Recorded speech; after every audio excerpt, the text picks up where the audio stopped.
Hey everyone, and welcome to episode 8 of the Spark podcast.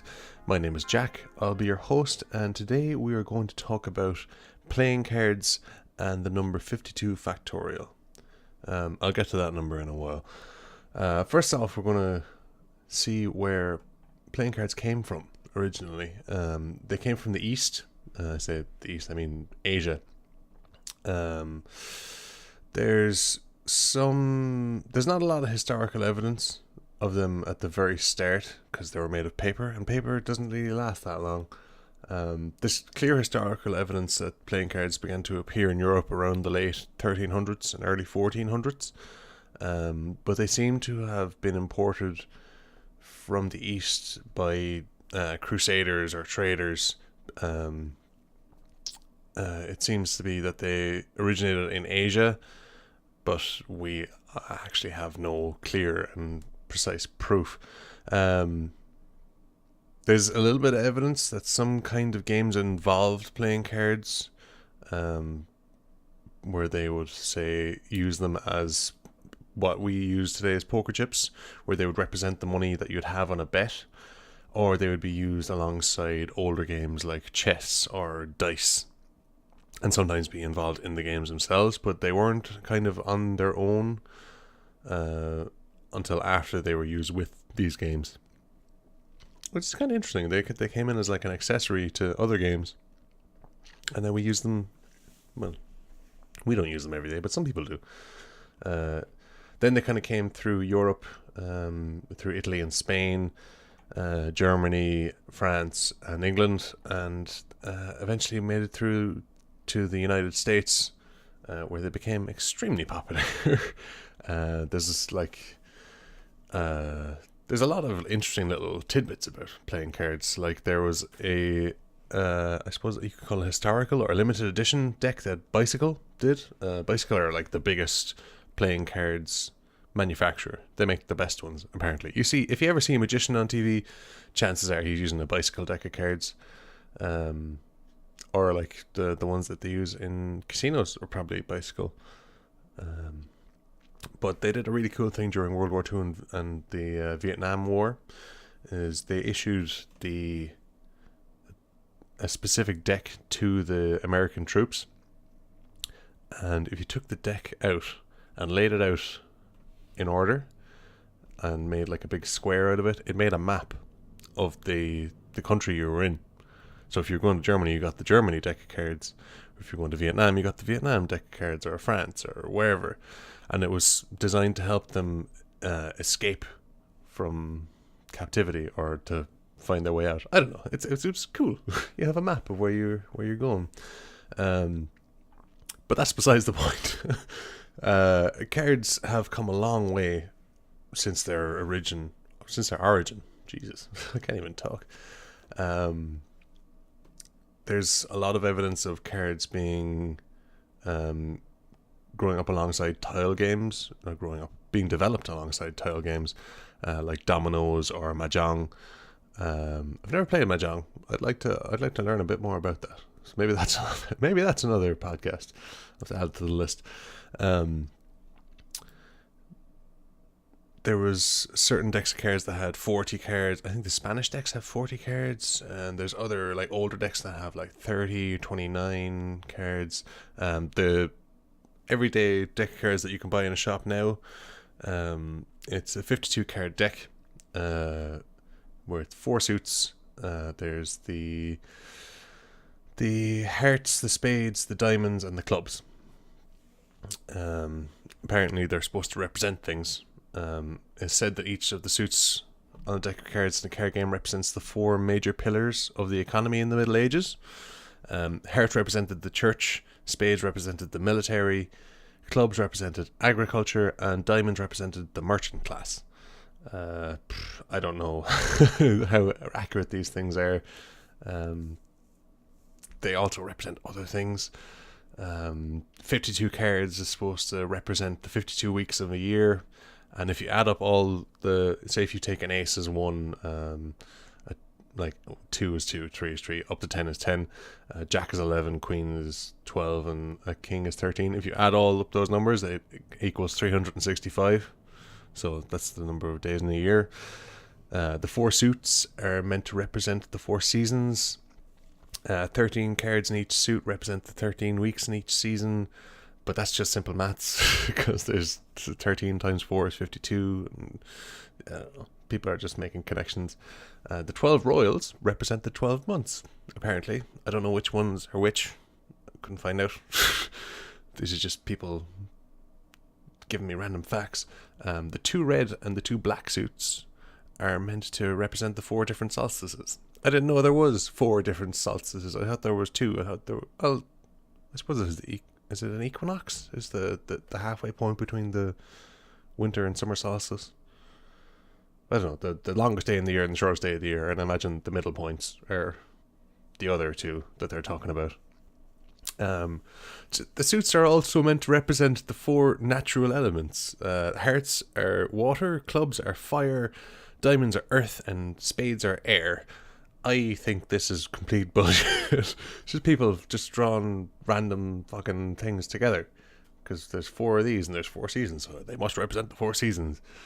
I don't know. It doesn't really make any sense to me. But the thing I think is really cool about playing cards is a mathematical problem that's associated with them. It's not a problem really. It's a little conundrum that you can make for yourself, and that is there is no way that you can, if a deck is shuffled properly, if you cut it then obviously, but there is no way that you can properly shuffle a deck to match any other properly shuffled deck. That sounds kind of counterintuitive, but when you look at the maths, it makes sense. There are more ways to arrange a deck of cards than there are atoms on Earth. Think about that. If you look at the nearest written page you have that's typed out, or maybe you're looking at your phone screen, if you look at a full stop, that has 1 billion atoms in it. So there are more ways. Like that's a very small thing. It's a full stop. I say there's around 1 billion atoms because there could be different sizes. But like the average typeface, the full stop at the end of it has 1 billion atoms in it, and that's on a sheet of paper. It's astronomically small. It's tiny, and there are more ways to arrange a deck of cards than there are atoms on Earth. Excuse me. Oh, getting a bit chesty. I'm going to explain this number now. So you feel free to get lost and just listen. The possible permutations of 52 cards is 52 factorial. 52 factorial is 52 multiplied by 51 multiplied by 50 multiplied by 49 multiplied by 48 and so on and so forth until we get down to multiplied by 3 multiplied by 2 multiplied by 1. And that is an extremely large number. Just for the sake of it, if we were going to arrange the 4 aces in all their different ways that they can be arranged, say you had the ace of diamonds, ace of clubs, ace of hearts, ace of spades, and you arrange them that way, that's one way. And then if you went ace of diamonds, ace of hearts, ace of clubs, ace of spades, that's a different way. So the way you figure that out is there's 4 things you have to arrange. So that's 4 factorial. So that is 4 multiplied by 3 multiplied by 2 multiplied by 1, which is 24 ways. So 4 by 3 is 12, multiplied by 2 is 24, and 24 by 1 is 24. That's only with 4 cards. The thing is, this is kind of an exponential number, and the more you go up, the bigger the number gets. The typical classroom calculator that you use only goes up to 99,999,999, which is just short of 100 million. And the highest factorial you can do, I think, is 11. So 11 factorial. I'm not sure what that is. It's a big number. But if you type in 12 factorial, it'll just come up error because the calculator isn't big enough to display that number. 52 factorial is astronomically large. It is huge. Like I said, it's bigger than the number of atoms on Earth. So 52 factorial is equal to, I I don't even know what number this is, like if it's trillion or like it's or billion. I don't know the actual term for this number. I'm just going to list the digits out. This will take a while. 52 factorial is 8065817581667857289500540888327782440888327782400000000. That's a huge fucking number. Everyone who's listening to this, stop listening to me after the first 6 digits. Nobody gave a fuck. It's just too big. Our brains cannot comprehend how large that number is. So I'm going to kind of put that into kind of a way that we can wrap our puny human brains around it. So we're going to start a timer, right? And it will count down the number of seconds from that massive number, 52 factorial, to 0.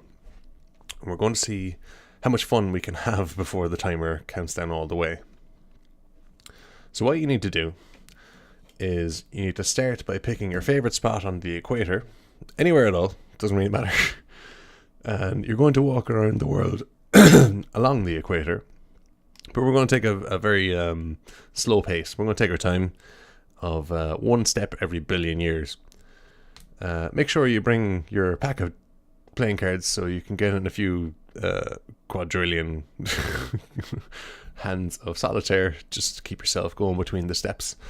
After you complete your round trip, taking 1 step every billion years, you should remove 1 drop of water from the Pacific Ocean. Now do it again. Walk around the world at 1 billion years per step and remove another drop of water from the Pacific Ocean. Keep doing this until it's empty, the Pacific Ocean. When it is, you take 1 sheet of paper and put it on the ground, flat in front of you. Now fill back up the ocean and do it again, adding a sheet of paper to the stack each time you've emptied the ocean. Do this until the stack reaches from the Earth to the Sun.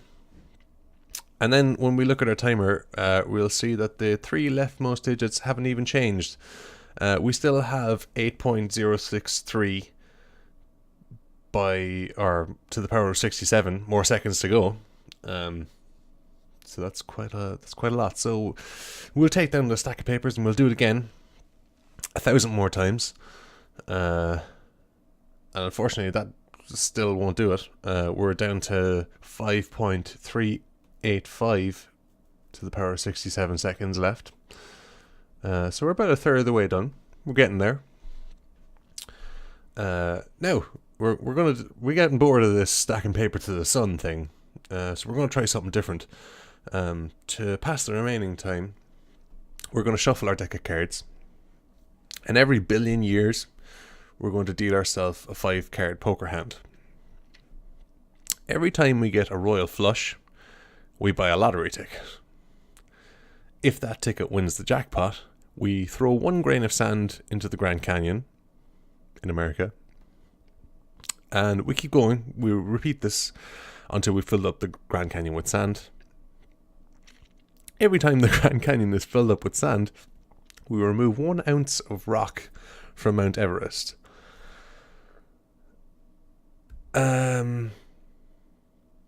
Now we empty the canyon, do it again. When Mount Everest is leveled, we are going to look at the timer and see that we still have 5.364 to the power of 67 seconds remaining. We didn't even make a fucking dent in that. So we're going to do it 255 more times. At this point, we will only be looking at 3.24 to the power of 64 seconds.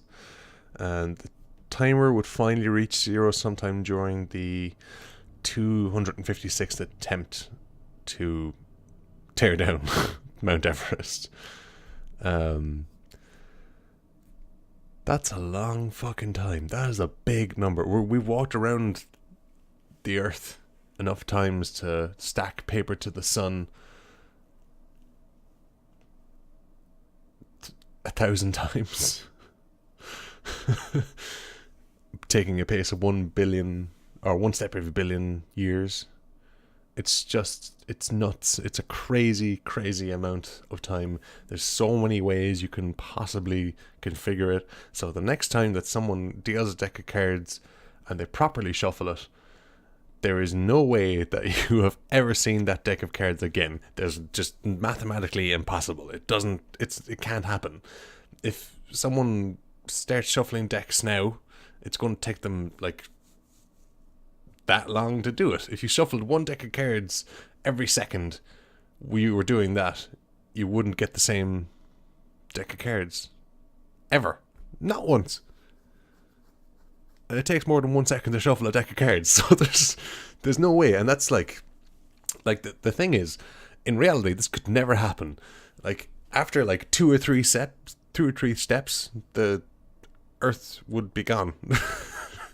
You know, the sun will become a red giant and engulf the whole world, and like there's no way we can do it at all.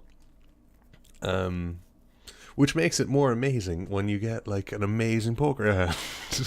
I was actually thinking about this morning. The last time I played poker properly, I got a royal flush. It's amazing. I've looked up the odds now. It's 1 in 649,740 to get a royal flush. And it's never going to happen to me again. I've peaked already. It's fucking crazy. They're really strange little bits of cardboard playing cards there. It's amazing that the human mind can develop games in the first place, actually, just to keep us entertained and keep us occupied while the world is going on. Like, we're so busy. Humans are. Like, we just develop games to keep us entertained. But the fact that we can take little bits of cardboard and say that these represent something, these represent rules and abilities or whatever. Like, there's so many different card games. There's Snap. Snap's a great one for kids. It's poker, there's bridge. There's a game that we used to play. I think it's like a derivative of Uno. We called it Shithead. It was fucking great. We played it for 2 fucking years straight. I never got bored of it. I haven't played it in a while, actually. I haven't had a deck of cards in a while. I should get a deck of cards.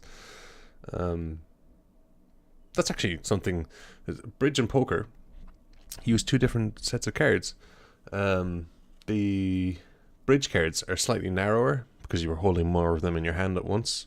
And they're kind of the usual ones you get if you're going to get a deck of cards. Like most casinos use bridge cards. I think they're 2¼ inches wide, and the poker cards are 2.5 inches wide. So they're slightly like chunkier, easier to see, I imagine. And most of the time you'd only have 5 in your hand at most. If you're playing Texas Hold'em, you'd have 2. And everyone prefers Texas Hold'em. I've never met a poker player who prefers the 5-card draw. It's not as exciting, I don't think. It's much easier to watch Texas Hold'em as well. But it's crazy that the human mind can develop rules for little bits of cardboard that we just shove in our pockets, and you can sit down with anyone and everyone knows a card game, and you can teach people card games. There's lots of card games that have secret rules that only one person knows. I can't remember what it was called, but I was playing it with my friend, and you had to guess the rules as you went along. It was like super fun. It was amazing.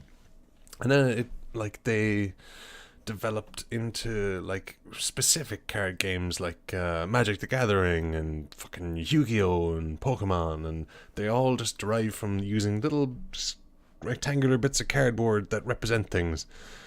And people spend fucking thousands on Magic the Gathering cards. It's nuts. It's a little phenomenon that we have, and I've never really thought about it until now, and I'm glad I did, because there's a lot in it. There's a lot in playing cards. It's crazy. There's a lot to it. If you want to find out what the number 52 factorial looks like, you're going to have to go to czep.net/weblog/52cards.html. I'm going to put all the sources into the description anyway, and it's basically the little permutation I went through there, where we walk around the earth and stack paper and destroy Mount Everest. But it's just like, you see this number and it's in a really small font and it goes like a third of the way across my screen. It's nuts. It's a big number. There was an old analogy that I heard of, like, monkeys shuffling cards, and like you'd need a certain number of monkeys over 1 billion years could do it, but I can't remember the number. It's an extremely large number, but these are all just thought experiments that don't really mean anything. It's nonsense really. Also, there was the odds of winning the lotto in that explanation. Apparently the odds of winning the lotto jackpot, after matching 6 numbers chosen, is 1 in America anyway, I imagine, is 1 in 45,057,474. That's astronomical as well. So like, it's there's no way you can visualize any of this. I've tried to explain it, but I can't. There's no, like, the human brain can roughly visualize like 50,000 people. That's a big sports stadium full of people. I think that's like the number where our, like, even that's huge. Like, I think it was Joe Rogan was talking to Ben Anderson recently, and he was there's something like 800,000 people have been killed in Syria altogether, and like, I just say that, you know, there's no way I can put that into something that means something to me. It's just a number, you know. Now, if you say that 5 people were shot down the road, you'd be like, fuck, 5 people were killed. But it's just like such an astronomically large number that it makes it feel, I don't know, removed from reality in a way. It's just, it's you can't visualize it. It's too big. There's like, the numbers that we deal with every day are just astronomical. Like, fucking look at Jeff Bezos. Got like, I don't know, after the worst, maybe he's got like 100 billion left. 100 billion is a lot of fucking money. Like, you can't visualize that. There's no way you could spend that even. You know, you'd have to buy Europe. You probably couldn't buy Europe. You have to buy Africa, maybe. I don't know. Some country that doesn't have any money at all. You just be like, 100 billion, I'll buy your country. You could probably buy Belarus. Maybe. I don't know. I don't think it's up for sale. It's probably not. I don't know if anyone has the ability to sell a country to someone. Although someone did once sell the Eiffel Tower. Twice. I can't remember his name. He's a very interesting con man. And he convinced 2 people to buy it off him, even though he didn't own it. It's genius. But that's a very strange tangent to go down. We were talking about playing cards. Whiskey and cigars. Whiskey and cigars with poker is one of my favorite things. I've never done it. I just know it would be my favorite thing to do. So we need to get on that pretty soon. We need to gather some people and sit around in a dark room with smoke everywhere, with one light in the middle, one bare light bulb, and play a dirty game of poker where we all scream at each other and hate each other by the end of it, and then we wake up and we don't remember because we've been drinking whiskey all fucking night. But yeah, that's playing cards. They're fucking crazy. The maths associated with them are things that we cannot comprehend. calculators aren't big enough to put in the number. You just can't. It's crazy. But with that, I'd like to thank you for listening. Hopefully I'll see you in the next one. Bye-bye.